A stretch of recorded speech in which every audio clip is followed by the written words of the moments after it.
Napakaganda ng tanawin dito, guys. Ito pong tanawin dito sa Iowa.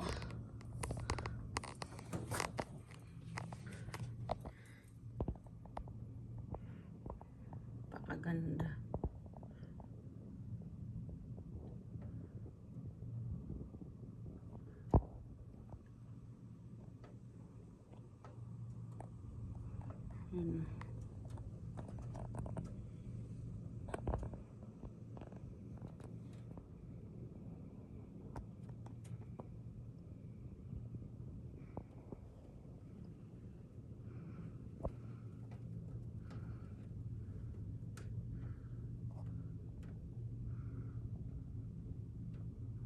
Yung asawa ko pumasok.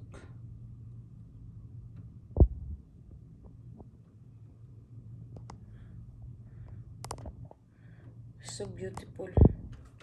Nandito na naman kami sa pinakataas, guys. Ayaw ko kasi yung first floor. Kaya dito talaga kami palagi sa taas. Sabi nga ng asawa ko, ikaw masusunod ko anong gusto mo.